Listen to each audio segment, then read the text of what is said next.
So, guys, I'm gonna share with you a story of one of the times that jiu-jitsu saved my life.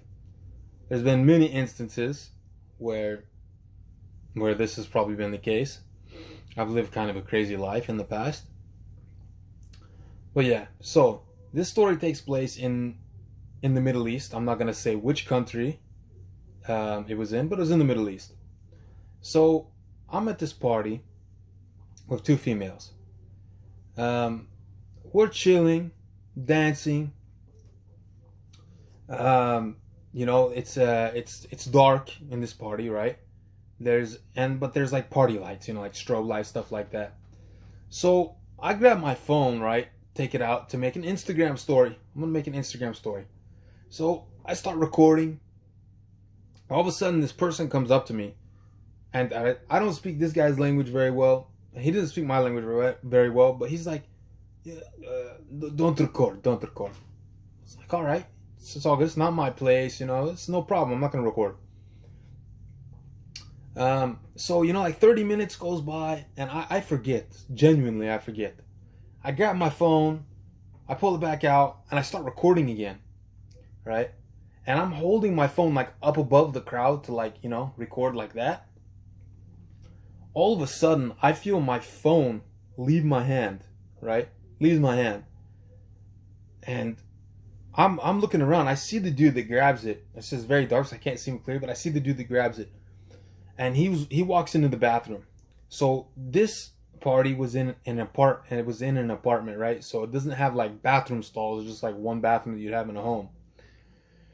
So I follow him into the bathroom, and I see him holding my phone over the toilet. And I shut the door and lock it, and I go over to him, and I grab him, and basically a bear hug. I get double unders, where that's where you go underneath both the arms, and then I hug him around the waist, right? So I hugged him around the waist, and I pushed him up against the wall. I was like, give me my phone. And now actually first I told him to give me my phone. He was still holding it over the toilet, and this is when I grabbed him, run him up against the wall. I was like, hey bro, give me my phone. And he knew at this point that it was going to get really ugly, and it would have had he not given me my phone. So he gave me my phone. And had I known what was going to happen, honestly, I would have just choked him out, put him to sleep, left him in the bathtub, closed the little curtain, and just went out and been like, let's go, and got out of there, and it would have been all good. But hindsight is 2020. So he goes out of the bathroom, right? And he starts telling all his friends. He knows these dudes at the party. I don't know nobody besides these two girls. And he starts telling everybody that I hit him, right? I didn't hit him. He's just a chicken, right? Can't handle things by himself. So he said I hit him. So he's getting belligerent and screaming, and there's still a lot of people there. So the guy that owned the apartment that was throwing this party basically told him to leave, right? So this guy leaves, and then the guy comes up to me. He's like, hey, this guy's waiting outside with his friends. He's really angry.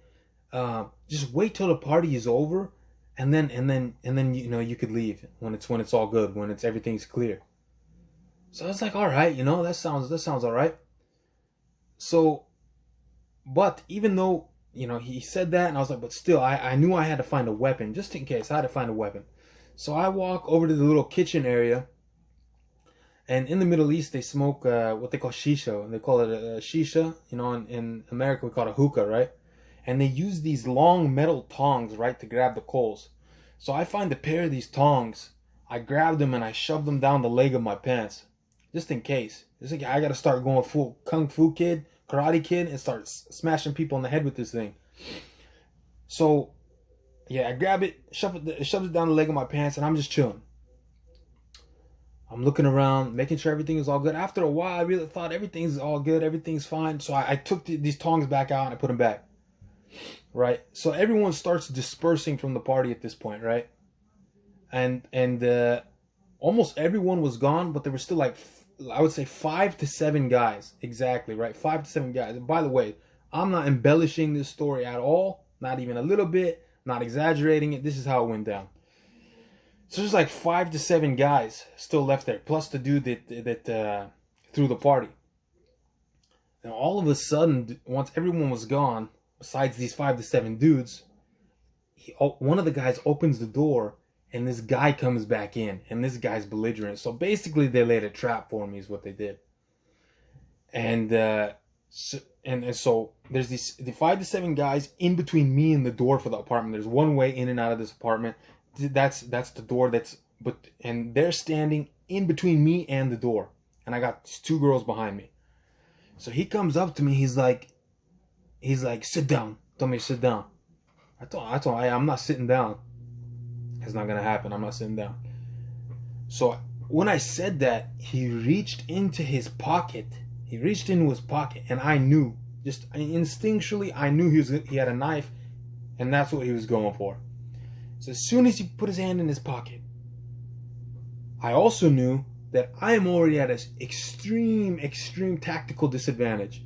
If he gets this knife out and is able to brandish it, to be able to hold it in his hand and has it basically ready to go, I'm going to be in a really bad, even worse situation. As soon as his hand goes in his pocket, I grab onto his hand with my hand. I grab onto his arm with my other hand. So I'm grabbing 2 arms on 1 arm. Okay, this is a move we call an arm drag. Usually we use it to take the back of someone. But taking his back in this situation would have been of no use, because there were 6 other dudes around him that were all with him.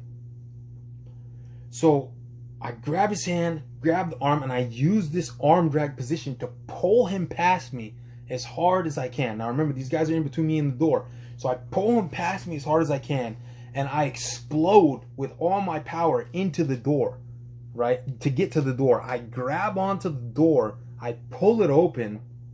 See, everywhere I go, I wear a backpack. So when I did this, they grabbed onto my backpack, right? When they grabbed it, and that caused me to spin around, and I like fell in the hallway outside of the apartment. Thank God the door was open. They didn't lock it. That's an extremely good thing. I just knew that I had to change the position that I was in order to attack from a better position, right? I had to get a weapon. I had to do something to change that dynamic, because that dynamic was not in my favor. So I explode toward the door, right? They grab my backpack. I spin around. I fall down in the hallway. As I fall down, I see this guy, the guy that I have the issue with, and he has the knife in his hand, right? And he's trying to stab. I'm on my back. He's trying to stab me in my torso. Trying to stab me in my torso like this. Every time his arm comes, he's trying to stab me in my torso. So I use something that we call in jiujitsu, we call it knee shields, right? I'm using my legs to block his arms. Usually we use it for punches. Like someone's throwing punches at you, we'll lift up the leg as the punch comes to block the leg.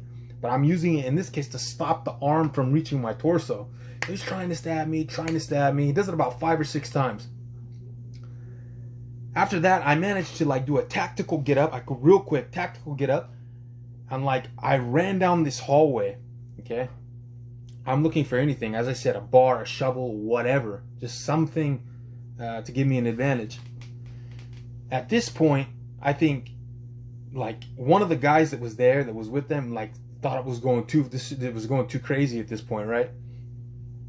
So he like runs down the hallway towards me. The 2 girls are on the hallway as well, the ones that were with me, and we managed to like get down this other hallway and like get out of this building. So we're at the entry, because this is like a bunch of apartments, right? Well, of course it's an apartment building, so it's like a bunch of apartments, but it's got like a gate. So we get to this gate. As we're about to leave, I see a shovel by the gate. I grab onto the shovel, and honestly, I want to go back and like damage his head, right? But these 2 girls are like, no, don't do that. And you know, I've spent enough time in jail and stuff like that, so like it honestly wouldn't have been a good idea. You know, you hit someone in the shovel, you hit someone in the head of the shovel one time, they could die, have permanent brain damage, whatever. So honestly, you know, thank God that the better thing happened, And I was just like, all right. I just kind of left the shovel, and we ended up getting out of there. And we got out of there safe, no damage, no cuts, didn't get cut. Everyone got out safe. And that is the time. That is the story of the time Jiu-Jitsu saved my life.